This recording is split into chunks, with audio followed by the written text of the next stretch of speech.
A word to the wise! We are an explicit podcast tackling content with adult themes, as well as entering spoiler territory if you aren't caught up with us. Today we are talking about chapters 9 through 14.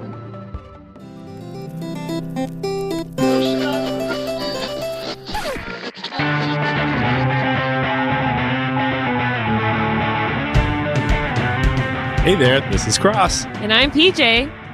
And I'm Aaron. And I am Thomas. Where's Ben? Where's Ben? Where is Ben? I'm Where'd Ben. Ben go? Wait, I'm Aaron. Okay, Cross is on vacation. I don't know why I can't get a vacation, but We're all I guess I have to do thwack this. here. PJ's back in Minnesota. Ben's back from What's a vacation. It's a made-up word that I stole from Psych. Oh. Aaron I was and in San Francisco. Aaron was I'm in back, San too. Francisco. I'm being worked to death around here. The energy going to be a little unhinged as per usual. So, Thomas, you get a vacation next. Yep, this weekend. Nice. A little getaway trip. Nice. So, we are Words and Whiskey, a podcast for veteran and novice readers alike. We tackle fiction novels and love to talk about what we're drinking. You should think of us as your intoxicating weekly book club. Guys, what are you drinking? I like this. I like Aaron's rendition of the patter at the beginning. I'm It's pretending to be Cross. much It's better. a little passive-aggressive in a way, A little sarcastic. and I liked it, yeah. Perfect. What's everyone drinking? I'm drinking a coconut quirk, which is our local brewery's version of a seltzer. Okay. Key lime coconut. PJ? I had the opportunity, obligation to make this week's cocktail. Featured cocktail. And it is truly, truly heinous. I reserve the right to take this name and make something better from I it. think that's fair. But I'm working with what I've got. I moved into this house. We didn't move into the same house that we moved out of when we left. So I'm working with like bottom of the barrel stuff, but I was able to make something that fit the theme of green turning black. Ooh. So that's the name of the cocktail, green turning black, and Chris. we need to redeem this name because it's a great name for a fucking horrible cocktail. So 1.5 ounces of 151 rum, 1 ounce of simple syrup, 1 ounce of lime juice, 1 egg white, 2 dashes of orange bitters, a quarter packet of lemon lime Kool-Aid, Why? and balsamic glaze for garnish. Well, Did you PJ, find that online? PJ, Nope, if we I can made it. give them the inside baseball, here's what happened. I was like, Cross is like, still on vacation, can't make it this week. I'm like, we got to come up with a featured cocktail. So I text PJ. I'm like, PJ, I'm at a conference. You're probably the best bet to have ingredients for this. Hear me out. Midori sour, black food dye, just a drop, green turning black. He's like, I don't have those ingredients.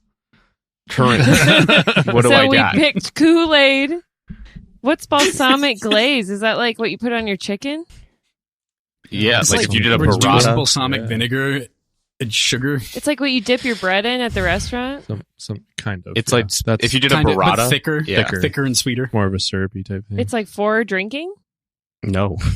Yeah. If you've ever had like caprese salad, Yeah. it'll go on that.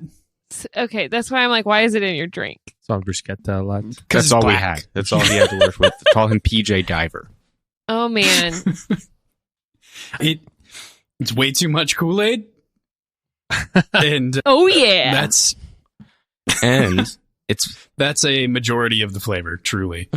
But it's thick and like You're really not selling it. overly sweet. It's not good. well, if it's really Sounds bad. like it had the opportunity to be good, but it just didn't quite get there. I Maybe think without that the Kool-Aid or balsamic. it's honestly kind of Yeah. perfectly fitting for what green turning black means. You get something good, you take a little too much of it, and it just becomes the worst thing possible. Oh, a serial killer. Nice way to tie it all together. Mhm. All right, Thomas, what are you drinking? I am drinking the only ad I allow Arnold Palmer, half and half. Arizona iced tea. good. Just delicious. One of the best drinks ever invented by man. Is that very sweet? I'm addicted to it, so I couldn't even tell you. I don't think it's very sweet, but some would probably Is say it so. sweet tea or is it just Oh, it's just regular iced tea lemonade. black and tea with lemonade? They do have they used to at least have a southern version with pink lemonade and sweet tea, and that was very sweet. Damn. That would make your teeth fall out. What are you drinking? You're out. Yeah, Ben. I am drinking Bullet Bourbon with some ice. And You it's lovely. classy bitch. We were, Nice. while out camping, we did bring along a couple of Nalgene's full of whiskey. And so I was just drinking, some neat whiskey all week. Mhm. And I'm just kind of carrying that on because it was I lovely love at that. night. Got some hair on your chest? Yeah. I Very good. Mm-hmm. hate whiskey with ice. I don't know why. It just doesn't taste good to me. But I love a neat whiskey. Thomas, did you do the Oreo thing? No. It's- And it's I not was hoping good. for a challenge so that I could be like, I'm not going to fucking do it. And that was going to be my Well, I contribution. texted Miles. I said, "Hey, I challenged you," and he was like, "Okay, I'll stay off Instagram for a couple weeks." I was going to I was like, be great. you idiots. Mm-hmm. How was it with the s'mores? Mine was bad. The graham crackers just absorbed all of the liquor, and it just didn't Yeah. taste good. My thing was, I just don't even like whiskey, so I it just knew you were going to hate it. it just I was tasted so like- surprised. even when I poured it, I was like, ugh, you know. So yeah, Mhm. didn't love it. The I idea, was proud of I'd you, imagine Thank there's you. were there crumbs in the whiskey after you dipped it? Oh, I But that like just is dropped so the whole gross to thing me. in it, Yeah, it wasn't good. and it does bubble, which was interesting. It was like bloop, bloop, bloop. You could hear it on the video. Hmm. No, so I took the bite and then I didn't eat the rest of it. I was really glad I got out of that whole thing. Yeah, I can imagine. Convenient And you for didn't you. even tried eat a to get bug. me out of it. What's that? You didn't even eat a bug. No, I didn't. That same dude ate a leech. Are this you year. sure about that? Not even like on accident, hiking through the woods, bug flies in your Oh, mouth. I definitely got some mosquitoes in the mouth for sure. Oh, They fly around your mouth and then do you you're wear like, a face net? sometimes it depends on how bad they get. They were only bad for like an hour at a time. We were on a pretty windy point with our campsite, so they were knocked back a lot during the day. They couldn't really handle it. Then they would like buzz in the forest behind us, and it was like audible, very loud. They're like coming for you. And they would do that for like 30 minutes, and then they would come out for like a solid hour, and you had to put your stuff on and then cool down a little bit, and they would go back.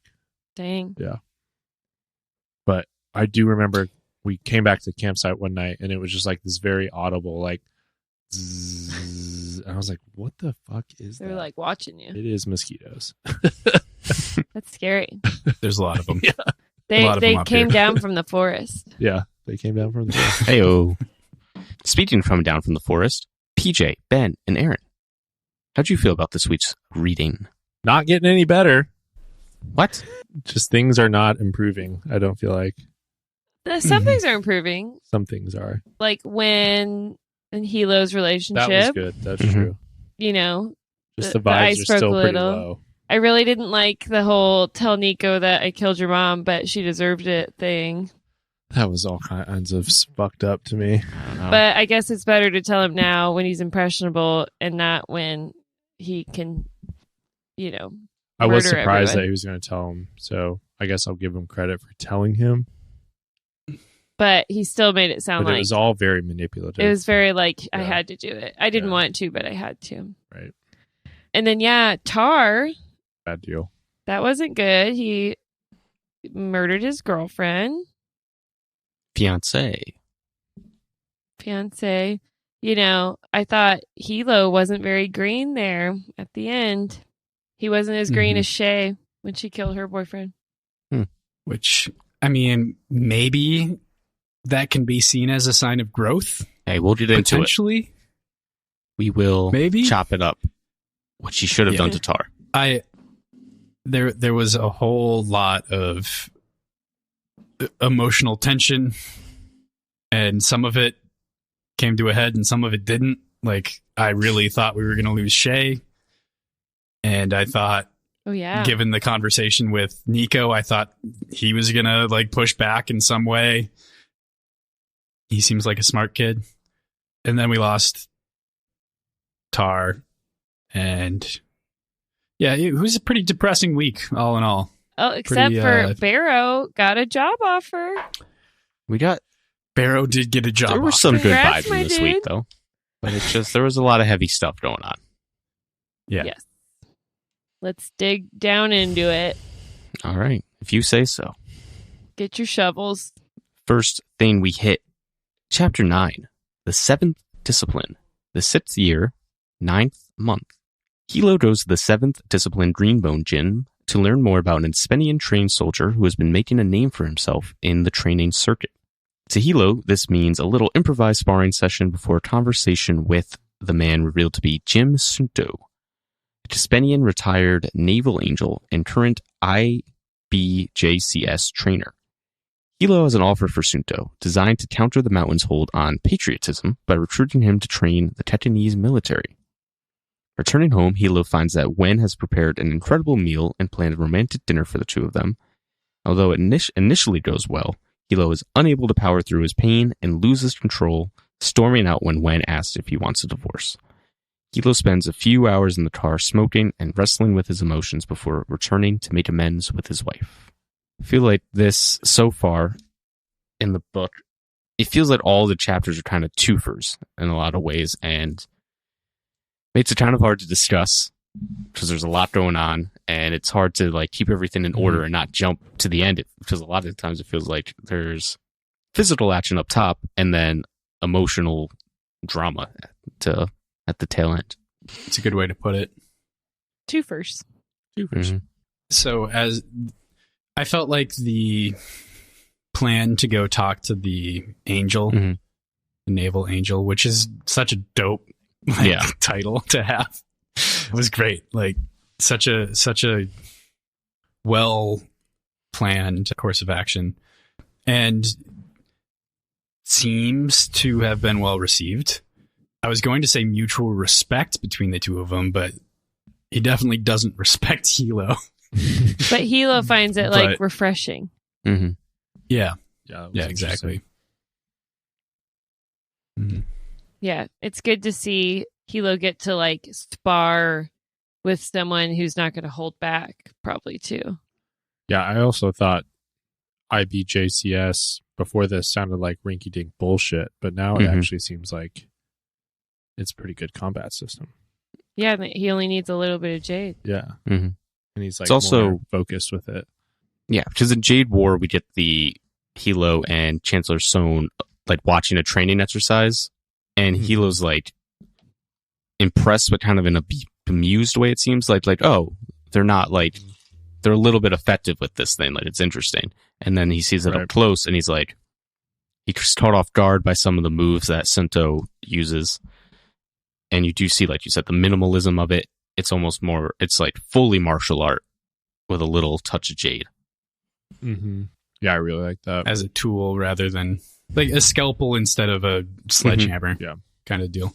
And there's also, it made sense because, there's the military versus, so like it's all utility, and the Greenbones use it. It's like boastful and cultural as well.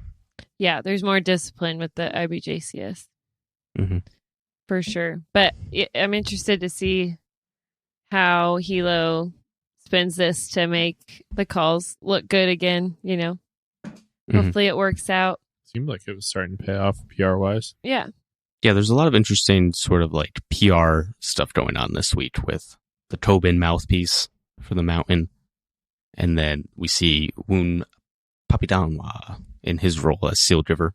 Yeah, doing a lot of PR and other things. They have to, though. They're Oh, yeah, I forgot about Woon. Yeah. See, there were a couple winners this week. Mm-hmm. We'll get into it. Yeah, so what did you think of, we jumped ahead of it a little bit, but there's a motivational poster on the wall of the gym, which I thought was I don't know. It was kind of funny and nice scene building. But the quote on it was, "Perfection of character is the seventh discipline of a Jade warrior." That strike you as reading it, was it truthful or just kind of wishful thinking? I read it as like that's what they learned in their schooling, and then whoever opened this gym like thought it was something catchy to name the gym after. I don't know. Yeah, I would That say makes it's sense to me. probably an ideal that they strive towards or is thought of as correct, but I don't think there's a lot of people that are successful at it. Right.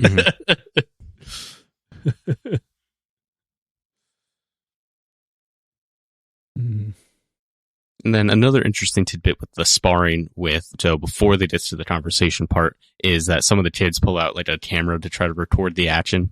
It just struck me as very modern and nice little hints of And where he's things like, could be "No." going. Yeah. Funny, it's like a 35 millimeter camera too. It's He's like, not on TikTok. Yeah, they're just I didn't sign a they're gonna release. sell it to TMZ. Yeah, that's a whole extra sort of layer to all of this PR stuff is the incoming prevalence of handheld camera systems. And we see like the extreme of it where everything is instantly accessible and recorded and published online, but this is brand spanking new to the calls now versus like call send.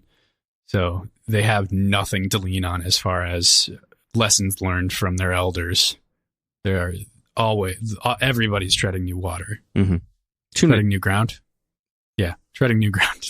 Yeah, but I think that covers the first half of the chapter, which brings us to sort of the emotional climax of this chapter. When prepares this dinner, goes through all the effort, she does it herself, and it's Hilo's just kind of like begrudgingly giving her credit for this hard work, kind of rude, has a weird comment about how her dress doesn't look quite as pretty as it did the first time, and then kind of like That was, I know. I was like, it's dude, presented as sweet, like he's not trying to be a dick, but it's just like but don't, very you're dickish. not, like, when your wife's like 8 months pregnant, you're not like, well, you were skinnier before. Yeah, it's tough. Come on, dude. Oh, fuck. Yeah, when he So- first said it, I was like, Jesus, and then he kind of recovered with that. yeah, the only because Half of nothing it. does. Yeah, Did yeah, you recover? but there's I mean, he didn't really, but recovered it. He, in like- a Come on, way. bro. tried Yeah. to, which is a good start, but then things quickly unravel Yeah. as she starts Yeah. to kind of stutter, to have difficulties getting her ideas out. One of the interesting things that pays off, I always forget how quickly things pay off. And so we get, Tar and Ian Rowe. Wen's not a big fan of their engagement, and Hilo's like, just relax about it. Yeah, as soon as she said that, I was like, that's going to go bad somehow. Mhm. Like, that's not going to work. Well, they were on and off again a lot. Yeah, they were already on and So- off again. It was like, Wen knew that getting married wasn't going to help, like, smooth things over. Never going to Mhm. work.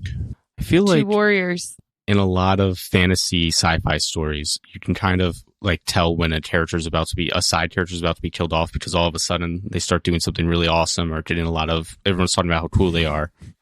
And Fonda kind of does this thing where like the concept's introduced and you're like, okay, something's fucking coming up with this. Like, Yeah, definitely. A little tease. we also get another tease with the revelation that Andon, he comes back from his mission in Aspenia, and tells Hilo that Tar is green turning black, which obviously the name of our featured cocktail. And then once again, we got the Naval Angels. We have a whole, like every fucking thing in this series. What a cool name for a thing. Fonda Lee just incredible namer. at this. That's And a definite skill. And it's Yeah. like Hexus yes, in Fern Gully. Yeah. great reference. Hexus. When he Toxic black love. blobs into the, Mhm. tree cutter downer. Gosh, what a good movie. What's that machine called? That thing was terrifying. So scary. Yeah. He's like drinking the gas. Yeah. Oh my god. Sorry, sidebar. That's going to be the he next was green turning PJ's black. media whimsy episode. I forget what it's called. Symposium. PJ's Symposium of Media and Whimsy. Yeah, can we do a Droop Ferngully episode? Sure. Yeah, absolutely. Oh, I love Ferngully. It's a great movie. I've never seen it. What? Oh, Come on. that was You're- like one You're of those. old enough. That was like one of those legitimately scary cartoons, but like in Grown a good up. way. Hey, have you seen Avatar? It's the same fucking story. Yeah, Except it's very better. similar. Yeah. Because Does Ferngully Avatar was first. and Um, Avatar doesn't even have tone lock. Like, what the fuck? and that blonde guy with the Discman was real hot when I was a kid. What a flick. Anyway, Dude. So let me go back. Andon once again has information that is important, and nobody listens to him.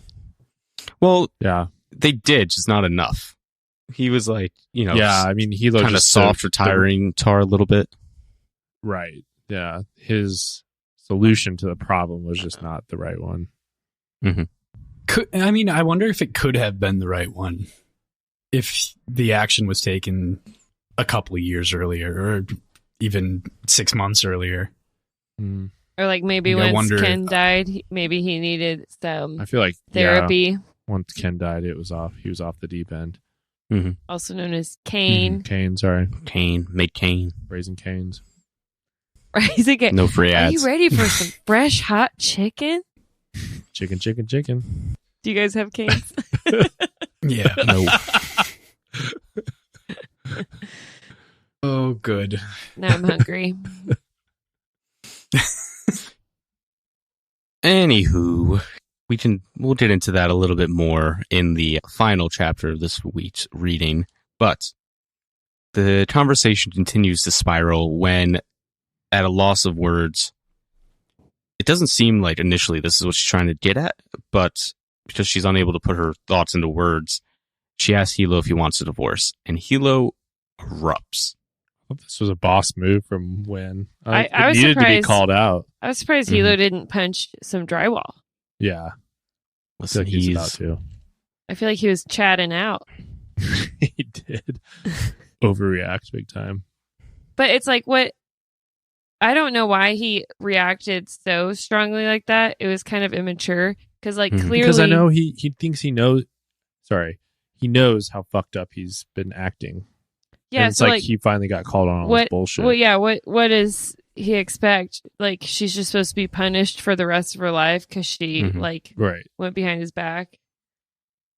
Yeah. It's I like, think she has it hard enough with her physical disabilities. to me, it read as like a major moment of just defensiveness and like all of his guilt and anger at her, like all kind of, swirling together into this eruption. So, do we think that Wen kind of set that up on purpose, knowing how he would react, and that, ultimately he goes out to the car and kind of rationalizes, thinks everything out for himself? I think she was just like, I can't do this anymore. This like ice cold shoulder. Like she was ready to have it out, for good or bad. I feel like she's going into that conversation wanting it to be like their old conversations, but she's just like not physically capable of doing that anymore. So then it's just like, you just have to lay the cards down on the table at that point, just because she can't have the long drawn out conversation and actually explain herself and actually like bring Hilo around. She just has to like confront him, make him see that he's acting stupid, and then let him figure it out on his own.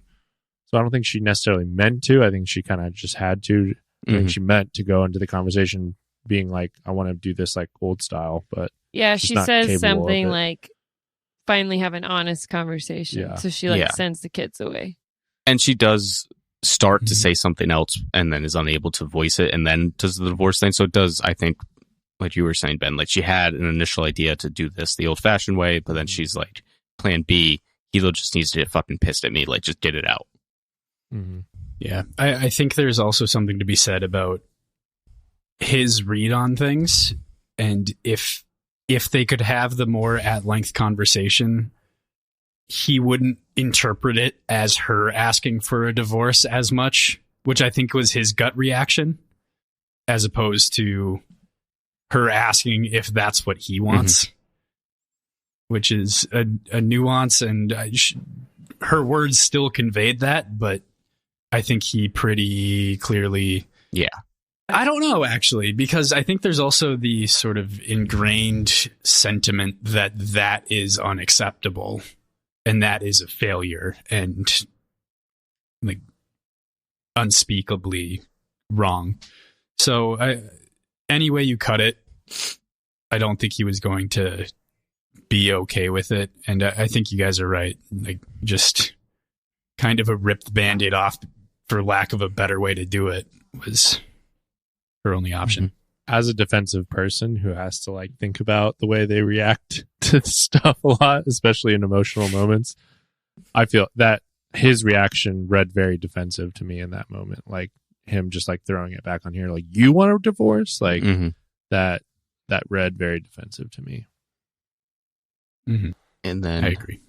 Our dude fucking just storms out, forgets all his shit, goes into the car, and it's Smokes just a bunch of cigarettes. thinks through fucking everything, which was obviously very needed, but it was very serious and ends up, I think, being touching in a lot of ways, or in some ways at least. But it's kind of funny at first when he's just like, I could fucking sleep in my car like a loser. I could go ask Shay to sleep on her couch. Interesting, he doesn't ask or like consider sleeping on Joanne's couch, who also lives in the compound, or his mother's couch.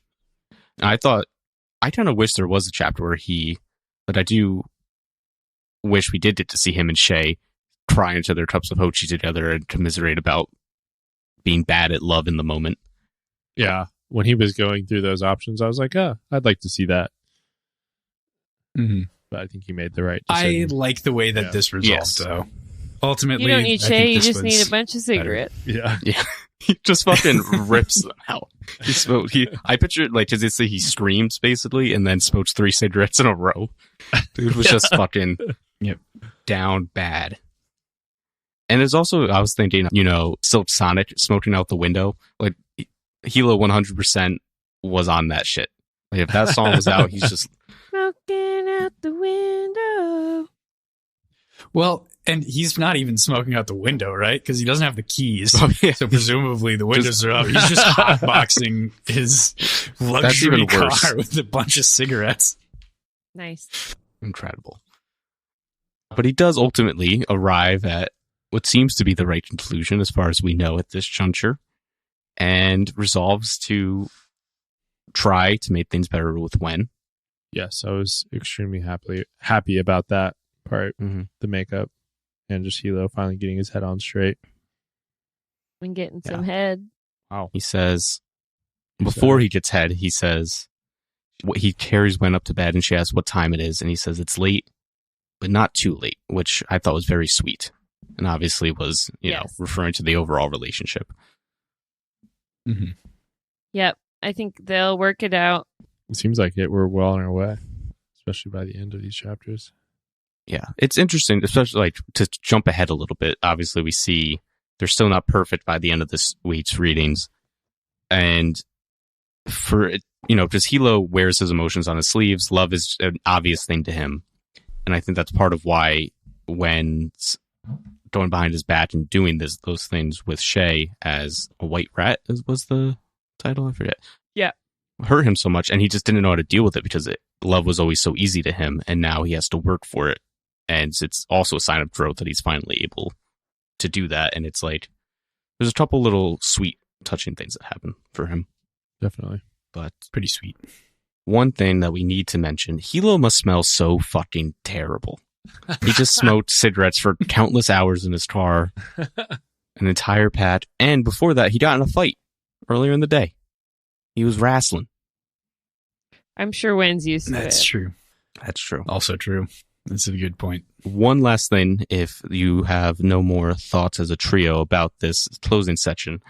When we get a description of Jim Sonto, I jumped over. He has the Jade dog tags. Was how were the entire dog tags Jade, or was it like rimmed with Jade? I pictured the entire thing as Jade, I was which thinking I thought there's was like really a cool. jewel in each one. That's probably what it is, Yeah. but Yeah, that's kind of what I imagined as well.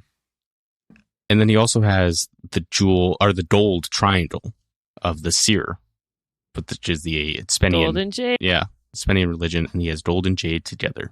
Interesting. That doesn't seem like a good omen. In what way? I don't know. Okay.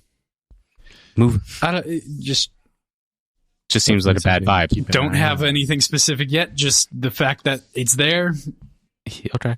makes me feel like something Hey, bad's going down. Jim with Sunto, you're on notice. it. And that brings us into chapter 10. You can't win. The 6th year, 10th month. And I hope to God we get into a different year soon because I cannot say 6th very well. Sound like I have a lisp when I try to say it. 6th. Shay goes to Luton to negotiate the transition of the Six Hands Unity Clan from Mountain to No Peak affiliation. Everything's going pretty swimmingly until Now Suin, the creepy horn of the Mountain Clan, arrives with some henchmen and puts a violent end to things. So we come to the beginning of this chapter. Everything's in flux for Shay. She has a new chief of staff, this young kid, he's pretty nice with it, but he has the unmistakable defect of not being Wound Poppy. And not being green. Yeah, which Like, tough. I know. Doesn't work out for him. I know Shay and Moon obviously have a pretty special connection with each other, but being able to communicate silently through auras during negotiations Mm-hmm. felt like such a huge upper hand. Anytime that was like outlined, I think there's one very specific time where he's looking over numbers and she's like, she knows if something's wrong, he'll give a signal through his aura. Right. And like, that's just, it's a tool that they don't have anymore, which It seems weird that her chief of staff isn't wearing Jade. Mhm. Like, how aren't there enough green people that could be Who are chief good of at math. staff? Yeah. I don't know. And clearly, like, if she ever needed protection, he wouldn't be able to help, and he didn't, and Right. he fucking died. I figured Yeah, and he it was also a goner. seems weird just to very go. red-shirty. Good point. It seems weird to go into a situation like this without another green bone. Agreed. Even like just Right. pick up one of the Even like local guys. Yeah, A protector, you know, yeah. Yeah, Loke Jin's there. yeah, that seemed especially considering she was worried that it could have been a trap. Right. But she's just like, she's not in her best headspace. She takes the train down, right? She doesn't bring Hilo because she wants to kind of, this is a separate thing. She's reeling from her makeout sesh with Woon. She's going down just to feel his aura. Yeah, that's pretty desperate, Shay. Yeah. that was pretty. Funny. Shay is just so awkward. She really is, especially with Wound Poppy. Mm-hmm. Ooh, Just- yeah. Pappy. With a lot of Men in things. general. Yeah. Anyway, this is an interesting chapter. We did discussion of why the Six Hands Unity Clan is considering shifting alliances. You can see that they have clearly struggled with this decision, and it's not something they came to lightly. And of course, we get the huge revelation that the Mountain is smuggling Jade into Tayton. This kind of lost me a little bit in the gang warfare situation. I was like, what exactly why are they doing that? They're bringing it back in from Skinny Reeves. I From thought all they were those bringing it in guys. from the UE one. From the UE wins, not. Oh, I guess I'm confused. But why? They're It bringing was- it and yeah. giving it. To put it back into their stores. Don't they have to spend money to They're do jade that? laundering, basically. Yeah, Yeah. so they're like selling But then it they without can have diminishing their lower supply. tribute rates. Yeah, it is confusing, but I guess it makes sense. It's just, Jade costs a ton. They're probably stealing it to like the Edatanians on the side with their SN1. But it explains why they can undercut No Peak with tribute Yeah, rate. I think it's supposed to be like in the first book how they were basically stealing from the mines above quota, and that Mhm. wasn't getting written down anywhere. It's like a similar, but apparently to a larger scale that they're able to do this. Got you. Okay. I was like, this is a little above my head. Then, of course, now Suin's creepy ass just fucking shows up once again, very horror movie-esque, where Shay's sense of perception just lights up, and she's like, "Do you feel that?" All these other fucking barely jaded people don't until it's too late. And this time, for once, his appearance is completely explicable. You know, he wasn't using his weird mind-reading superpowers that only he has. The Horn of the Six Hands Unity clan has betrayed his uncle, the Pillar, and sold him out in order to preserve his uncle's life and take over Which, the clan. Clearly isn't going to work. Right. It's just naive. Yeah. Bad Horn. Yeah, that was dumb. Yeah. And it's just clearly they're going to be just utterly beholden to the mountain now. Like, not even a sliver of independence. But I Like, thought if that plan now successfully went Swin- through. I thought now Swin was nice for not murdering Shay, which he clearly could have done. Was he nice or just... I thought it was interesting, too. He was talking about retiring. Mhm. He's like, oh, yeah, I'm just staying on one more year. Like, just Yeah. some small talk about their careers. Yeah, he's just like Everything about him is so calculated, though. Like, it's not that he didn't spare Shay for any reason other than it wouldn't have benefited them at all. It would have caused them problems for her to die here. Yeah. I did like her like little jab about the heart attack thing Yeah. and his reaction to that. Just a slight reaction, wordless, but we're on to you, motherfucker. We know what you did. But he's like, prove it. Mm-hmm. And then he's just like, basically acts like, I don't even know, like just so dismissive of the chief of staff's death. Basically like, you shouldn't have brought him. He was this is for grown-ups. We kind of agree with now, though. Yeah, he's not wrong. Still sad. It is still sad. You're right. But yeah, it's His like, friends, well, he he can't could've- go carousing. if he could have stealed, then his neck wouldn't have exploded, you know? And Shay probably wouldn't have been shot either. Right, because he was dragging her down. She should have left him, really. I don't know. If Shay just went all in for herself, I wouldn't have been able to root for her strongly. Would have been a blemish. That's what she should do, though. She's more important than that jadeless kid, you know? Yeah, but she's Gotta one of the protect ones the that clan by protecting herself. she actually pretends to try to adhere to the 7 virtues, though, and ISO and protect jadeless civilians. You know, not that he's a civilian necessarily, but I don't know. It would just run very counter to how she operates. Yeah. I mean, I kind of agreed with Now Sin in that moment where he was just like, what are you doing bringing a jadeless motherfucker around here? Mm-hmm. Especially into that It's a scenario. gang. Yeah, Yeah. It's like Right. clearly a dangerous situation, even if they trust, you know. yeah. A lot of the blame is on her for bringing him into a dangerous situation like that. Yeah. I wonder how things would have been different if Hilo had been invited to the meeting. I think they would have had more preparation. He would have been on guard the entire fucking time. Mhm. He would have. I wonder Caught- if now caught Swen it would have right even away. come in. At least I would imagine That's a the good first question. fist at least is there too. Like probably not the horn because everybody can't be down there, but I would imagine there's some fucking people nearby at least, like in the net store building or something. Mhm. There's also when him and Cher discussing her chief of staff, whose name eludes me, his death, and she thinks about killing What him with is the his- talon knife, and he's Luto just, or something you're like welcome to that? try. What was his name? Now Luto or something? I've got to Starts know. with an L, I think. Let's see. Luto. Luto. Right. So they're Mhm. discussing Luto being killed. And Shay's like thinking about drawing her talon knife and just fucking making a go at him. And he's just like, you're welcome to Reads try. her mind. Yeah. Yeah. Dude's like, That was wild.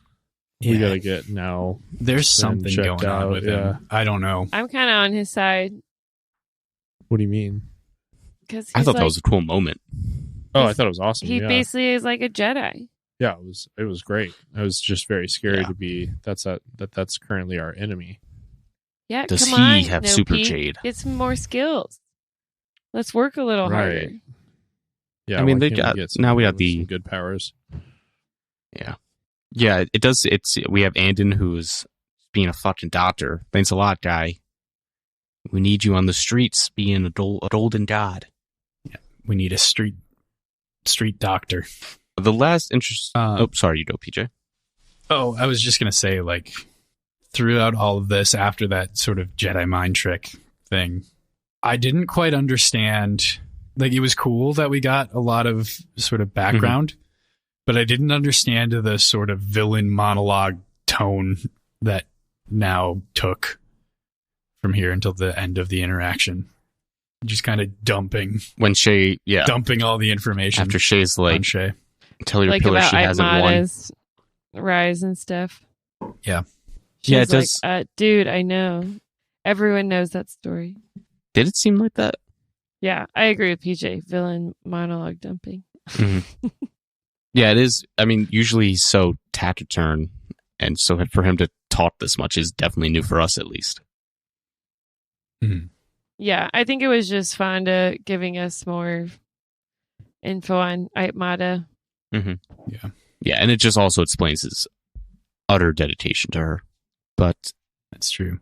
I think that I didn't realize that he was as old enough that he saw the the One Mountain tribe, One Mountain Or- Clan Society. One Mountain Clan, One Mountain Society.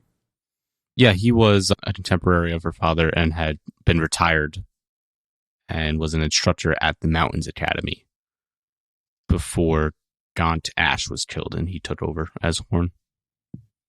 So that leads us right into Chapter 11, The Slow War, which picks up pretty immediately after now Suin and the Mountain leave, with Shay crawling through the debris and phoning the first number she didn't think of, which is, of course, Woon Poppy. Only to have his wife answer, which, despite the literally life and death circumstances going on, still incredibly awkward. Woon takes the phone from his wife, and an ambulance and Lot arrive to escort Shay to a local hospital. And as she's there, No Peak Fists and Sits Hands loyalists wage a war in the streets over Luton with the Mountain and their Baraton agents for control of the city. Shay returns home and has another make-out session with Woon, after which he confesses that despite his best efforts, he still loves Shay. Hilo arrives moments later and dismisses Woon and confronts Shay about her mistreatment of her former shadow. But the pair eventually share a tender conversation amongst a discussion of what Shay learned in Luton. The chapter ends with Shay's return to the office, watching Woon in his position as Seal Giver on TV, and his wife, Kaya, confronting Shay like a bad bitch. A lot going on in this chapter once again. And as much as me personally, I just kind of want to focus on how it ends because that's fucking awesome. I think we should try to be Yes. disciplined and talk about the chapter as a whole, if we can. So, starting it out with that phone call, I think something that made the awkwardness even worse is that she refers to him as Poppy right away. Poppy Jen, not Poppy Jen. Woon. Poppy Jen. And she's like, I'm literally bleeding out. Give me a break. Yeah. And the Kaya clearly doesn't want to like hand the phone over. Mm-hmm. Kyle's like, maybe she will die. And it's her birthday. Tough. We learned Yeah. later it was her birthday. They're supposed to have dinner. I mean, it sucks that this had to be the last straw, but something would have happened. Mm-hmm. But it sucks that it was. Shay was like, I was literally like bleeding out. But clearly, Kaya's in the right. But we'll get to that. We will. Lot seemingly moving on up. You know, he's on special assignment, it seems like, in Luton, even before the street war takes off there. And we also get a tidbit here, which we get more on later, that Ian Rowe is being considered for promotion for First Fist. Love to see it, Girl power in That no would've been peak. cool. Yeah. I wonder what'll happen. I wonder if she'll make it. This is it's kind of tough because there are that would be a cool thing to talk about, but we know how it ends fucking 3 chapters later. Yeah. But where do we think the street war / business war, I guess, for lack of a better term, in Luton is going? Who's going to win? Yeah, do you think it's going to be an ongoing thing, or is it going to be resolved fairly quickly? To me, it seems like this is still developing just because of how Lukang is growing. It seems like it's just going to be kind of the new front on the war, new place for them to kind of do some of the stuff that they were doing previously in Janloon. Mm-hmm. I know Shay and Hilo have that conversation where they kind of come to the consensus that this is a lost cause. No matter how long they can hold out, there's no way they can win, and the mountain will never give up on it. So I'm wondering if they'll use this as an opportunity to feign a surrender of the city and sit and wait and, I don't know, mount a strike when the mountain's not expecting it anymore, something like that. Mm-hmm. But I don't know how they'd be able to do something like that, but something tricky. I know what they could do. I'm hoping. Hear me out. Here's a pitch for you. Okay. They do the opposite, and they feign like they're going to fight to the last to defend Luton. And so the mountain rushes an army down there. Really, the army's in fucking Janloon, and we're storming Ite's house. That's what I would do, me personally. I don't think that's going to happen since you already know what's going to happen. So that's I don't a fake remember. out. I'm going to be honest. I don't remember almost anything from this book. So I did not reread Is it it. revealed what happens with this? I don't know, man. All right, we'll see. What? To be Listen, determined.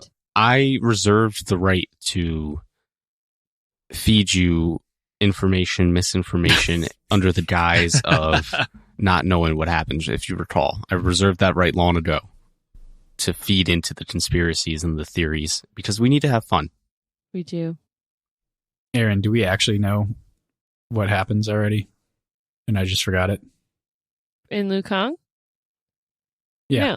No. No, it's definitely Okay. ongoing. Okay. Yeah, it's still just the gang war aspect kind of gets She says she doesn't believe settled me a little because bit. I know. Yeah. Yeah. I'm just saying whatever I he just understand. said I misunderstood. had to have been false because he already knows what's going to happen. Well, maybe it's something along that lines. I don't know. Who knows? We're on to you, Thomas. That's okay. I'm on to myself. Just So- like Stay on Woon. Woo, hey now. So Shay and Woon have another steamy make out sex. They just can't help it after emotionally charged moments. Heavy They gotta petting. be. He loves the Yeah, they're fucking kind touch of like of teenagers because they're not ripping their clothes off. They're I mean, I guess she was shot. They're in the trying leg, to, but the Tate's a little longer They're because like- they're awkward. well, they're they're fumbling around. resisting, but then they're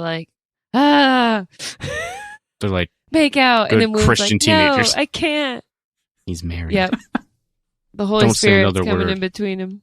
And then, of course, though, Hilo just had to arrive in that moment before they could talk about it, hash things out a little bit, figure out anything. Well, I think it's good because clearly it moves things along Mhm. faster. Mhm. Shay probably would have said the wrong thing, knowing Shay. Yeah. But I think her getting shot and him being worried and, the trauma of it made them Mhm. realize that they wanted to go for it. So, sorry, Kaya. Sorry, girl. There's an interesting bit here where after Hilo dismisses Woon and starts talking to Shay, and she's very angry at first and is like, you don't have to be so rude to him. And there's something interesting to me. I don't know if this is just me kind of in my own head about it, but I feel like Shay, in a lot of ways, hasn't changed her perception on Hilo from Jade City when she comes back. And she falls into those old habits a lot, it seems like, where she just wants to, here she resists it, but her initial instinct is always to kind of act in a childish way and lash out towards him and try to hurt him, or just react like, ugh, Hilo, get away from me. Like, that's the vibe I get from a lot of it. And then here she realizes, no, he's the pillar. All of this is his business. Yeah. Agreed. Yeah, there's at least a couple interactions in Shay's head where she's like, she catches herself trying to fall into those patterns, those old habits. Right. It's just interesting to me that now we're like 6 years, 10 months or whatever removed from her first coming back to Janloon, or maybe even 7 years at that point, because I think we're counting down Hilo's pillar ship, or counting up, whatever. Even back then, though, it felt like she had a better grasp on the fact that they're not the children that they were when they were fighting all the time. You know? Like, she reflects on that a lot more back, like in Jade City. And here she seems more impulsive and more wanting to get into that sibling rivalry kind of deal. I might be misremembering that entirely, though, and just attributing it to whatever, but in retrospect, it feels like that. But yeah, they seem like they're more on mature, equal ground now. And, Shay's respecting Hilo in his role as the pillar and vice versa. Yeah, it seems like a lot of healing happens this chapter. First with Wen and Hilo, and then now with Hilo and Shay. They talked it out, and they share some nice brother-sister moments where, she's like, he died for no reason, talking about Ludo. And he's like, what if someone said that about you? If you died in this thing? And then they share a moment of, you're a good weatherman, you're a good pillar. I don't like that she added a little wartime pillar. Seemed unnecessary in that moment, Shay. But fair enough. Hey, it's harder to be a wartime pillar. So good note. I like that. I like that read. But yeah, let's get into the fucking cool part of this chapter. Wounds on TV, countering to some extent the radio mastery of the Tobins, who are affiliated and now the mouthpiece of the Mountain Clan. Shay still just down bad, despite her hesitation to ask Wound to leave his wife, just like thinking about his big old paws on her.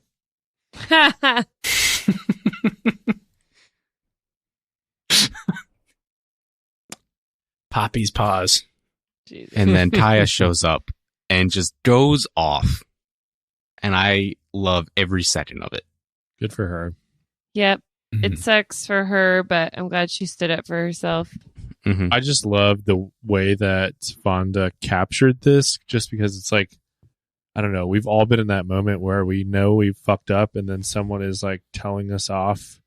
And you're like, yeah. And you're like, I do. And like the this. way she's like, I hate the sound of my own voice in this moment. Like everything you say is wrong. It's just like, and you're wrong. And you're just like, I'm just going to have to take this one on the chin. Yeah. And she's like kind of half-assed defending herself. Like, oh, I was dying, but you're right. And I was listening to the audiobook and I said the line, you can fuck off and die, before he said, I like knew she was going to say really? it. That's Yeah. awesome. I like said it with really him. cool. Fuck off and die. I knew it was going to happen. I totally had a different reaction to that. I thought she was going to offer a clean blade. Even knowing that what happened, because this, like, obviously it's awesome, so I remembered that. I still for a second was like, is she about to duel her? No, Kaya's not trying to die. Well, yeah, but still. Kaya's not as green as Shay. So it was a split second, like, Yeah, thought, because obviously it's like the next just because sentence, but usually when you get a full name title like that, it is something dramatic. yeah. Which this is too. And I could totally see it being I know you're not actually going to fight me, so you're going to take some disrespect in denying a duel.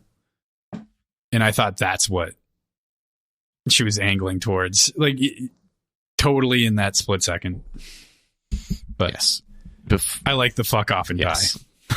Before I read out that last quote, unless, Aaron, you want to read it out, which feel free, but do we think there's any chance in any hell that Woon or Shay would have made a definitive, like, let's be together move otherwise?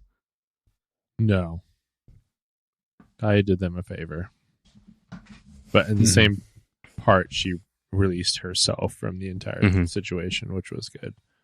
But yeah, she did do them a favor. She's the only one with any balls. Yeah. Nothing Good but job, love for Kaya. her. We stan our new queen, Kaya. We'll probably never hear from her again. I don't know. Hey, she's single. Who do we set her up with? I heard Tar is looking for a new girlfriend.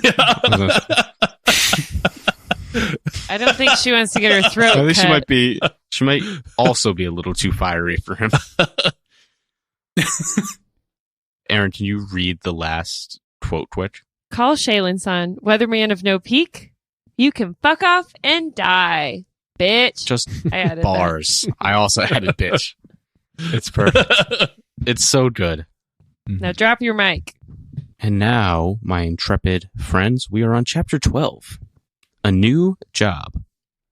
Barrow, the human cockroach, is at it again. Or at least the strange luck of the gods he has on him is.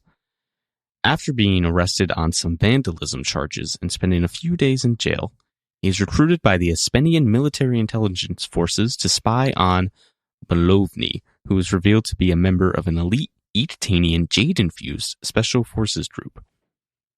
Although initially hesitant, once he is offered 1,000 thalers a month for his services, he starts singing another tune and quickly agrees to be part of this venture. Classic Barrow. Good job, Barrow. Mm-hmm. But classic Barrow. Malovny is one of those Jade powdered drinking motherfuckers. Yeah. Yeah, that was really interesting. Yes. Quickly, before we get into that, there's a couple other interesting tidbits, I think. Obviously, classic Barrow, Ben alluded to, blaming things on bad luck when he's just being an idiot. And then... Yeah, Barrow's just kind of... He's not going to change. Can't get the girl. Yep. The Espenians have clearly been keeping tabs on Barrow for a while. At least that's the implication I got from this. And I was curious, how long are we thinking he's been under surveillance? Is that weird? Seems like the better part of a year, at least. Like Mhm. around a year, maybe. Well, didn't he do the spray paint job like 2 years ago? I don't think it was quite that long ago. The one at the casino he works at? Yeah. Yeah, I think they say it was about a year ago. Oh, okay. So yeah. Since Little then. over. Okay.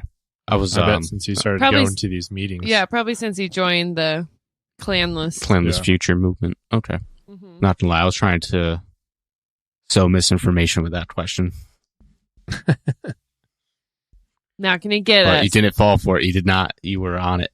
Yeah. So, but regardless, it seems to be that it's been since before Malovny showed Mhm. up. So I wonder if one of the other members, one of the other three that were there when he joined, if they're rats of some Mhm. sort, Hmm. spies. Could be. What do we think about the fact that the Espenian military officials were able to not only find out Barrow was taken into custody, but have him handed over to them by Chetanese police? Some corruption shit is running deep, and I don't know what direction or they're- it's coming or going. They're probably just handing him wads of cash. Mhm. And they're like, yeah, we don't need this fucking jadeless twat. Yeah, I think it just That's fair. I think it's just another sign of like how entwined like Espenia and the Espenian military is, the Chetanese government and Mhm. administration, etc. Yeah. And how they're sort of being accepted now. Because I find it Yeah, hard to believe that the police would risk something like that a couple of years ago. I just think Barrow's small apples. So it's not like they're releasing a. yeah, they're probably like, who gives a fuck? Yeah. It's like, who cares? He's Mhm. just a low level street rat. Right. I don't buy that. That's And if Aladdin. the clans were super worried about the clanless future movement, they would stomp it out. So they're just like, yeah, whatever. Right. Okay. And then, like one of you alluded to, I think Aaron, Barrow's basically only still going to these meetings because he's trying to pick up the hot chick Emma. Which honestly, love that for him. You know, maybe don't Get harass after it. don't harass her, but you know, good decent motivations. It sounds like it's not going well. wonder- I Though. love how he's It does like, not. I think she's coming around. I think she's coming around. I'm gonna wear her Right. down for sure. Yeah, she hasn't told me to die yet, so I'm not confident that his speaking skills has gotten any better from the last time we saw him interact but with Emma. PJ, he's young and ugly, and therefore Yeah. interesting. He's not so young anymore. I have a hard time, seeing his appeal to the. He's Well, bitter. Yeah, he's about to have some appeal because he's going to be fucking rich. he's about to be rich. Yep. Yeah, that's true. All right. We get the reveal that Malovny. Malovny is Special Forces, which I feel like name like that he had to be. Yeah, But it's even more fucking intense because Ichitan's got these evil experiments with Abutai women going on, trying to create these resistance to Jade. So that's fucked up and just pretty casually revealed Sex to us. slaves. Not yeah, I ideal. didn't love that. Fucking Ichitan, do better. And then they're feeding the results of these experiments and enslavement ground jade powder and shine and creating like super soldiers essentially. And they're giving them to babies, and sometimes the babies die. Yeah. That was quite interesting. They were saying that like they were like stealthier because of this. Mhm. That's Yeah, because there's just they're nothing not wearing showing. because Jade? they're not wearing shade. But at the same Mhm. time, it's like they still have a jade aura, Maybe it's not as distinct. Maybe it's more. and I didn't really Inward. think it was that big of a deal. Like if you could see or not see someone's jade. Mhm. Yeah, like the Espinian Kikanis. So I don't know. I was just It's like, almost how like- stealthy actually is he? Maybe there isn't an I- aura. well, Do we know that I there's feel an like aura? that's a good question. I don't know if they bring it up. He might not have an aura. I don't know if we know. That's, yeah, I was just I was making an assumption there. I guess. Mhm. I feel like in Janloon, at least, it would still be pretty stealthy just because there's any number of green bones on the street. And so when you see, it could be the three people behind him, and no one would suspect the guy that doesn't really. That is true, I guess. And then he also, he looks like a foreigner. So, and he's not Mhm. actually wearing outward jade. So he would not be like the first person you'd think of if he was around other jade people.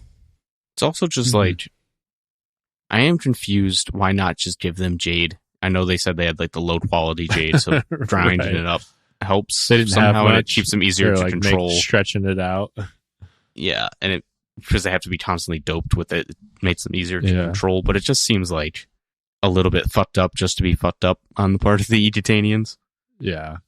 I can't imagine we're far off from having literal Bane with like That's what I would like. the tanks. tubes I of feel like- Shine SN1 or Shine and Jade pumping through them. Isn't like that always the thing with fake drugs? It's better to inject it or like not, like in Limitless, they melt it down at the end and he starts injecting it instead of just taking it orally, right? That's like the whole thing Yeah, that I think unlocks you're everything. supposed to stick it up your asshole. Gonna hit faster that way. So I Right don't into know. your bloodstream. Let's get on this Eataton. Stop making him eat the. Also, what do we think jade powder tastes like? I would say bad. Probably Browns bitter. rocks. Are they eating the Jade powder? Did it It's say like they're jade eating capsules. it? Or okay, So, you're ingesting. okay, yeah. They really should be boofing it. I don't know that that's the answer, but thank you, PJ and Aaron. You're welcome. I would like them. Mhm. I like the Bane idea best of our propositions just for the memes, but I think, we get into dicey copyright law there. So if we gotta eat it, we can eat it. Here's my final offer though. What if like the Breaking Bad guy whose name I'm forgetting, they just fucking Breaking Bad. pop it with a knife, snort it, the whole tight. We need it. Oh, what is his name? Tuco? Yeah, Yes. Tuco. How do we anticipate Barrow, the super spy? Where do we think that's heading? I think he's gonna stumble through it and somehow not die. He's gonna start getting cocky again. I mean, feel fair. Like. I feel like that's that- kind of a cheat answer from you, though, Aaron. Very truthful. I think he's gonna fall back into Jade. Like Jade He's fever. gonna fall back into Jade's I would embrace. agree. Like, Like, somehow- I think he's gonna like start making bad mistakes again, like get caught up in status and that kind of stuff. Okay. Trying to get his hands on it. Do you think he's somehow As a right? means of getting closer to Malovny too, and closer to Emma potentially. Like, Okay. this is the only thing that he has in his life that's like unique and cool, and he's gonna have money, but the only thing he knows to use that money for is more Jade. So we'll see. Do you think Maybe he he'll also take starts? Emma on a date. Aw. Hmm. Do you think he also starts using the ground up Jade powder, or just that he's after Jade studs Ooh. again? I could see him doing That's a good powder. question. Yeah, he's gonna start snorting some Jade. Full on McConaughey and True Detective. He's just infiltrating the drug circles. I wish him the best. Mhm. I do not. I don't. I really don't. It is, yeah. I mean, obviously, there's the implication that it's just cannon fodder from the Espenians sending Barrow to spy on literally an actual super spy and dangerous military asset, but But it's maybe still kinda Barrow's funny. so unimposing that he could be successful. Mhm. Who knows? Maybe, Probably. maybe Barrow will walk up to Malovny and be like, "Hey, they're paying me to spy on you. Doing a make another deal." double dip. Yeah. God, he's so fucking stupid that he'll probably do something like that, huh? I don't know. Maybe it'll work out. You tell me. Yeah. We touched on it a little bit, but what do we think Rich Barrow's going to be like? I guess we got a little taste of Rich Barrow back when he was a shine dealer extraordinaire, but now he's going to be, I think, even a level up from that. Insufferable, I think, is the first word that I think comes he'll to mind. buy lots of like pimped out clothes. Mm-hmm. Yeah, Little gold I chain agree. going on. He's not going to be smart about it. Little silk shirt unbuttoned all the way, gold chain going on. Yeah. All, Is he going to try to buy friendship from people? does he buy himself a monkey? Oh, he's going to buy himself a monkey. Monkey man. Honestly, if you're in this world and they have those specially trained monkeys who do everything for you, why wouldn't you if you suddenly come into exorbitant wealth? Because Like, they if can I'm rip the your calls- face off. That's just true. These are special. You just give them soda and they're fine. They like the watermelon soda. I will say Jan Loon has just some wonderful Wild flavors. sounding sodas. I know I was Flip-flop. out on it. Yeah, in Jade War I was out, but I feel like they're probably pretty light. You know, watermelon soda, not for me. I don't like watermelon, but I like the weirdness of it. I'm still in on the mango. Mm-hmm. Yeah, same. Mango soda. I'm out. All right. That's chapter 12 for us. If there are no further comments, we will move on to chapter 13. No secrets. 7th year. We did it. 6th month. Didn't do it. The chapter opens in the aftermath of Nico being teased about his mother's death by his friends, and he tells Wen about this. Hearing this, Hilo resolves to tell Nico the truth of his mother's death. Before the revelation, we get an aside about how he and Wen force Shay and Woon out of their own heads and into an engagement. And then we pick back up with Hilo and Nico on a solo trip to get some fried bread, and share some truths. Hilo tells Nico about his parents, how his mother left Lan and attempted to steal Nico from the family, and they share an emotional embrace in the aftermath of the revelation of her death. So I guess based on our earlier conversations, this line's gonna be out of line to you all. I thought this was a weirdly touching chapter. It felt gross to me. That's fine. I think it's okay to say it's touching, but I agree. Like, it just felt manipulative to me of a child, and I did not love that aspect of it. I feel like I might just give Hilo too much benefit of the doubt when it comes to the manipulation stuff. Yeah, I feel like I would have rather. I don't know. I guess since some people know and the rumors are spinning about, he can't just straight up lie about it. But he's kind of like, "Oh, I was gonna tell you one day. I guess today's the day." Mm-hmm. Yeah. But he's like, "Oh, I need to tell him the truth." But it's not like, I don't know. It's a truth spun to make him look like he's not just murdering mothers just so that he can have possession of a kid the way he wants to. It is much closer to the truth than I was expecting it I to. would agree with that. Yeah. Yeah, I think Me it's. too. I don't think he's consciously spinning it. I think it's the truth as he believes it to be. It's just he has his. I did kind of perception start. of. Yeah, I started going down that road by the end of the chapter as well. I was like, this is just kind of how Hilo thinks about it. Like, she did betray the clan. It kind of all crystallized when Nico was like, sorry that my mom, betrayed the clan, and I hope I don't betray the clan. And like, I could see how Hilo had that thought process that she really did deserve to die, that she was spared originally by Lon. Right. Right. Yeah, like she had a death sentence the minute she cheated on Lon in Hilo's eyes. Yeah. And then Lon parted her, and then Hilo did as well. And he's like, I gave her every opportunity. Right. And so he, so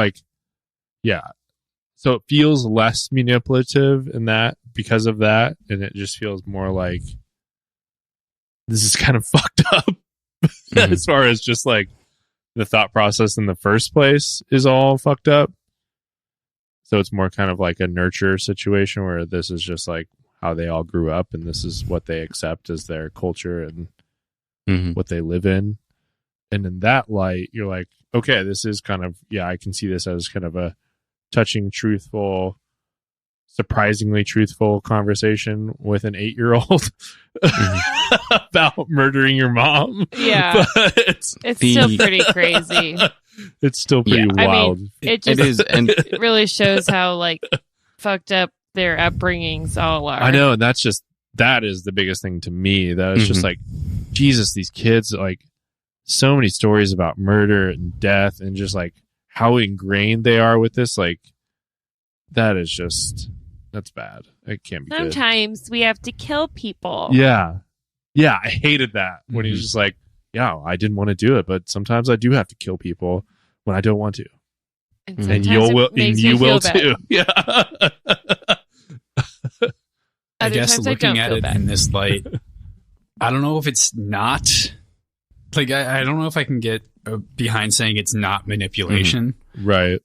But it definitely has a lot of sort of deep rooted indoctrination built into it. Like he's getting Nico to really, really buy into this ideology, and. Yeah, so man, that's a hard one to parse, like as far as the morality of it goes, because if this is what they truly, truly believe, can I fault him for passing that on to his child? Yes. Despite disagreeing with that line of thinking entirely. I don't think he's out of line for his culture, though. Like, Shay reacts badly, but it doesn't seem like anyone else is like, that was fucked up. Granted, we don't have a lot of exposure to it, and clearly the Juens were talking about it, if the kids know about it. But, like, we haven't gotten an outright, like, hey, that was... There could have been a solution where he didn't have to murder everyone. I don't know. Yeah. Here's where I come down on it, and why. It's just like, in Kaitan, one of the worst offenses is theft. And so... even if it's not the right way to analyze it, stealing a child has to be worse. That's how Hilo and it seems like the clan would think about this. They're stealing the heir, especially because Rue turns out to be a stone eye. And so I think, especially as you already touched on, in a way she already was pardoned from a death sentence before this. I think it's sort of just like black and white in this culture. Yeah, it was like really gross to me when it started, but by the end of it, I kind of came around to that. Came around to it being okay or anything like that, but just like kind of came around to having an understanding of like she was already, in his eyes, like should have been killed for her previous transgressions, and so then she basically commits another transgression, which I see as just like her trying to live her life with her son And not get murdered. and not have him be a part of gang warfare, which I think is crazy. okay. Yeah, but Where is she? yeah, Listen, but I can see how Hilo can also be like, that's his destiny is, or Mhm. like, you know, he's part of this family, like that's what we do type of thing, and like it's like an honor to be a part of this, and like we have a legacy and a responsibility to our family, to this country, to carry on like this Mhm. situation. I still feel like someone would be able to like get to Nico and be like, isn't that fucked up that your uncle killed your mom? I mean, at the end of the day, he's still admitted to murdering his mom. Yeah, he's 8. Which is Yeah. tough. Yeah. he's 8 right now, so who Yeah. knows how he internalizes this as he ages, or even Right. tomorrow. Right. And he just already seems like a very troubled child. So Yeah. A little weird. I think this would be less of a problem if we weren't seeing more integration of other societies into KCON with the Espenian influence and like all of the interconnectedness going on. We're going to be he's going to be more exposed to other ways of thinking that he wouldn't be if it was strictly Right. Kekanese customs. So yeah. So if this had happened like 20 years before, A, probably wouldn't even, it'd be a non-issue for literally everybody, and B, there would be no opportunity for it to become an issue because it would be the only culture they were exposed to. right.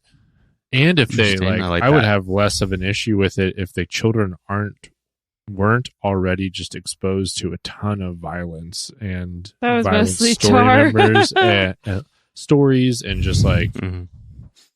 they've already experienced a ton of violence. Like, I don't know. Well, It's so those damn video games. I think you're thinking like our culture where they have a choice, where Yeah. it's like, and to an extent they do, you know, Andon eventually chose a different path. Rue can't be a green bone, but it seems like Maybe it's very like it's just part of the family. medieval. So you have to Yeah. expose them. Yeah. like you have a role, you have to become a knight, you have to become like a green squire bone in this is, case. you know, Yeah. part of a war at 10 years old or whatever, 12 years old.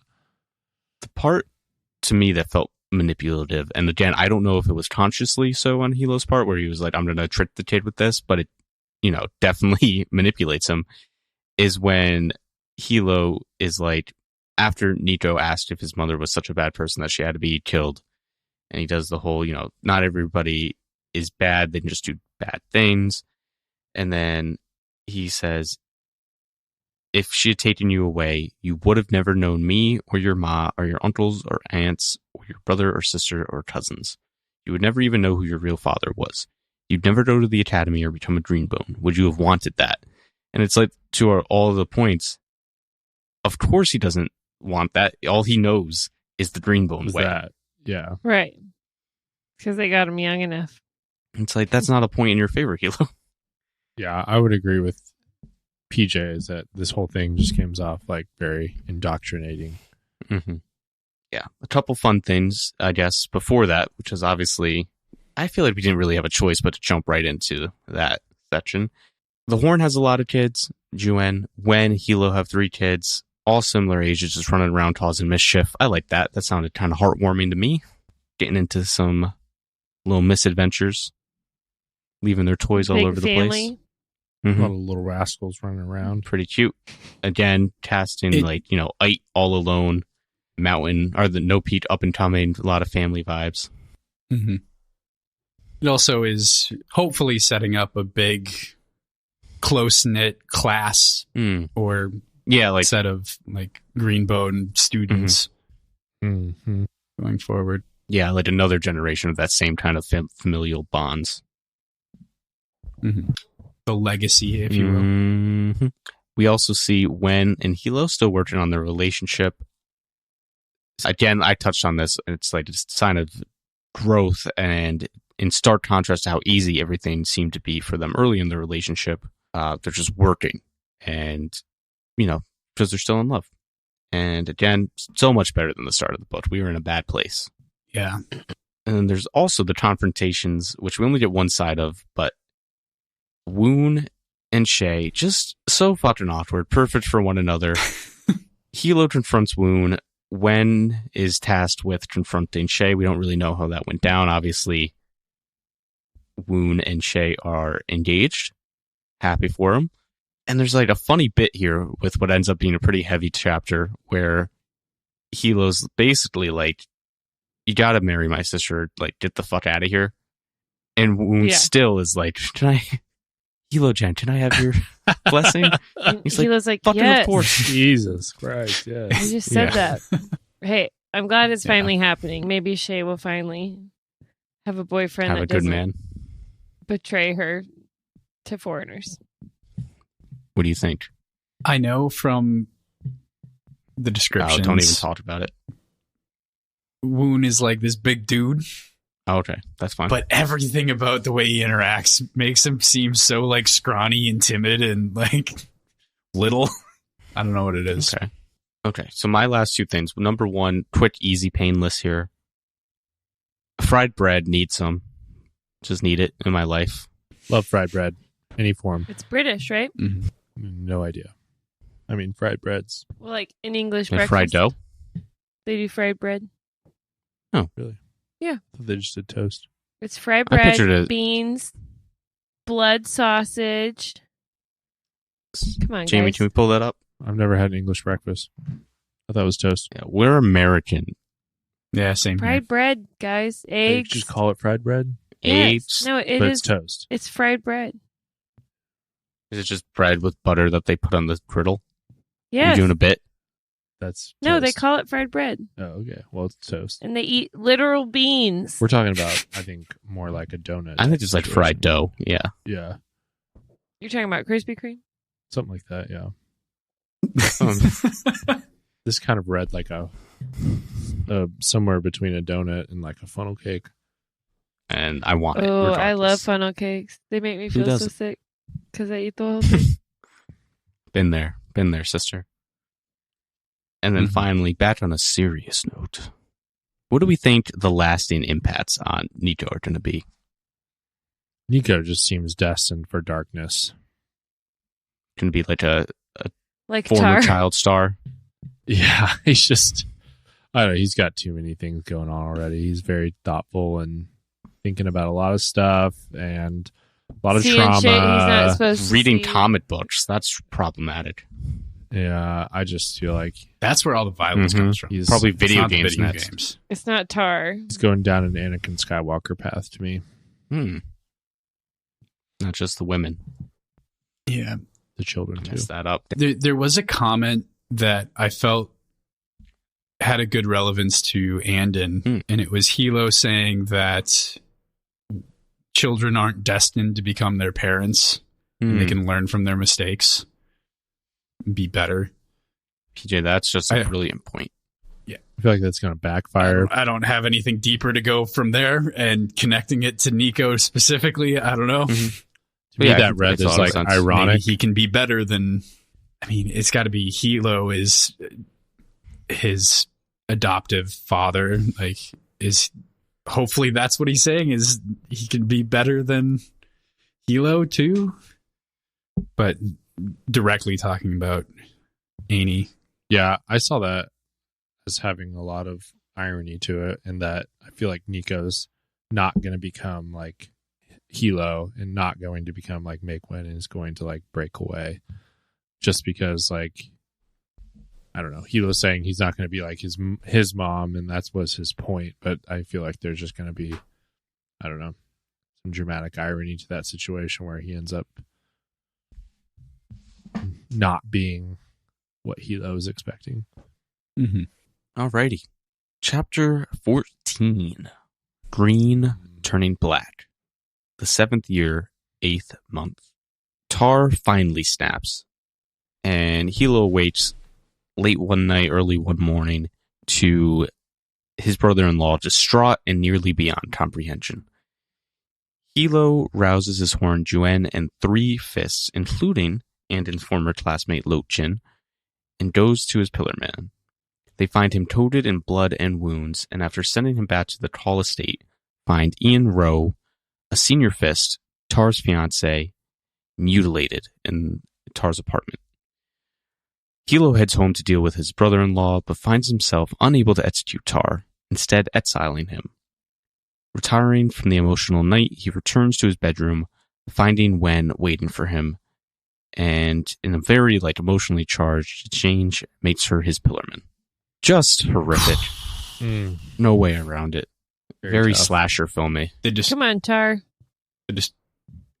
I was actually hoping that we would kill Tar after this. I was Well, hoping I for a don't Tar think- murder. I don't think we should leave him I was out in the wilderness. No. He needs some serious medical attention.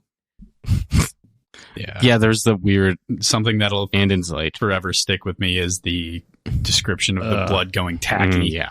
Thanks for Which- reminding us. That it kind of gives the implication a little bit of time had passed, right? Or at least that the Right. fight had been going on for a while. That it was a Yeah. long I don't think fight, she I died guess. easily. Yeah, Right. it sounds like they had We do know that for sure. real knockdown drag out. Yeah, it's just. I mean, she was going to be the first fist, so she's a badass, or was a badass fighter. And fucking Tar's pretty beat up. Andon doesn't even know if he should even bother healing him halfway, because he's probably going to get fucking executed. Right. So he doesn't fully heal him. But that was funny. Yeah, because I didn't know how much to do because of the implication. Mhm. Okay, so obviously Tar, 3 chapters ago, we learned he's green going black, and he never really had his marbles together to begin with. Losing Kane only further made him untether. Hilo realizing fucking way too late that he's been relying on him too much to do even further and further bloody work. But are we surprised that he snapped and did something like this? This is just This seems like to it me was even next festering level. for a while. Okay. I mean, the Yeah. most likely person to kill you is your partner. So, There is that. I was not surprised. murder of passion. hmm It's just Which, Tar's normally a cold-blooded killer, so this isn't really his MO, I guess. fair enough. But we're okay. I guess that makes sense. I guess I was kind of asking from a meta. Is that the right a meta point of view? That are we surprised this happened too? Because it's just so fucked up. Yeah, there was a couple things this week that surprised me. I didn't expect the Six Hands Unity Clan thing to go To go south. sideways immediately. Yeah. Mm-hmm. To break.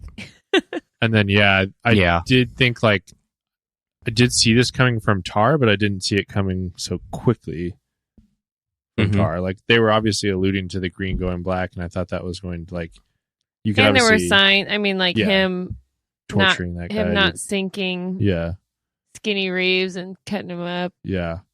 So I could saw this coming from him, but yeah, it did surprise me how quickly it was. Where it's just I felt like Hilo in the middle of the night getting the call that this happened and just being caught off guard by the entire thing. Mm-hmm. Yeah, fucking. Yeah, I would have expected to see some more of that, really, really brutal clan retribution stuff coming on, and getting some bad media attention, and that being the catalyst first, Yeah, and then maybe evolving into something intimate and personal. I don't think I was really expecting it to jump straight from clan business overseas to just this. Yeah. But we're seeing huge time jumps too. So who knows what has happened that hasn't been depicted. And clearly people were worried. Yeah. Wayne was worried. Andon was I agree. worried. I guess that's a good point. It's been 6 months since the previous chapter or whatever. Yeah. 7 months. Even Hilo was worried. He just figured things would work themselves out. Yeah. In a peaceful way. He was like, I'll just give, take it easy.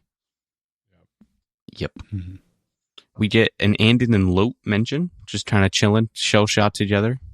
Good to see them back together. But they're standing on opposite sides Not of talking the to each other. staircase. Yeah. Andon has grown a lot. I think obviously in Jade City he was even more awkward than Shay. Now he is much less awkward than Shay usually. Little throwback vintage moment for our guy. Mm-hmm. Hopefully something more comes from there. You ship it? I'd like to see him. Absolutely. Okay. We have since the first book. I don't know. Lote's a little too mean. Maybe Andon will soften him up. I just want Andon with a nice boy. That's all I want for our guy. Yeah. Just a sweet boy. And then ultimately, Hilo confronts Tar. Tar's like, can I see the kids one more time? They walk through the estate to a more private part. Hilo has to support him as they stumble around. And Hilo goes to execute Tar. It's the only thing to do, but is unable to. And reels when Tar offers to do it himself and ends up exiling him. Yep. Was that surprising to you guys? I thought Hilo would have killed him and then had to answer to win, Mm-hmm. It surprised me that Hilo didn't do what was necessary, basically. Yeah, I was very surprised by that too. Because Hilo normally seems he's willing to do what he's supposed to do for the clan. Mm-hmm. And for Tar specifically, this feels like a worse fate. Yeah, I don't think it's gonna go well for him. That's true. Tar has nothing. And he's a little crazy, and now he's not gonna have his Jade. Yeah, so he's gonna be go through withdrawal. Okay. The reason I asked is because, and this is definitely just because it was a reread. In the previous chapter, Nico's like, doesn't it bother you when you have to kill people, basically? And Hilo's like, I just got to do what I got to do. And then now he's unable to. But he says he does feel bad when it's people he knows. Mm-hmm. That was interesting. Yeah. But yeah, I think Tar is gonna be a problem. So I think we're gonna regret not killing him. Yeah, I think he's gonna go fuck with the mountain or something and start another go street on war a suicide mission or something. Like try to redeem himself. Yeah. No, I think to go Ben said, a suicide mission. I'll go down swinging. Try to take out. Right, like he offered. Yeah. Okay. I could see that too. That's a good idea. But I think it's gonna backfire. Yeah. And actually be bad for the clan. I know we've leaned pretty heavily on the media aspect of things as well, but if the mountain catches wind of this exile, look at what sort of monster No Peak has turned loose. Yeah. Hilo, soft on crime. Mm-hmm. Bad for the economy. I want the pillar attack ads. That's next. Yeah, for sure. Extreme liberal. Call Hilo. All right. So, Maik Wen. Pillarman of No Peak. I like that for her. Love it. I'm a little worried. She can't handle it? I think she might need a little more time. I don't know. Maybe a lot stronger. It seemed like she was progressing pretty good. Yeah, but, Maybe it'll help her. Yeah, maybe it'll give her purpose. I hope so. And I think also Hilo made it pretty clear that he's not happy with the direction that the Pillarman position has been going recently.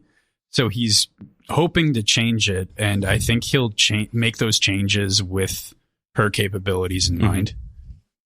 I don't think he's going to throw her into something that she's not ready for. I think this will be a pretty tailor-made position. Yeah, it's back to tradition capabilities.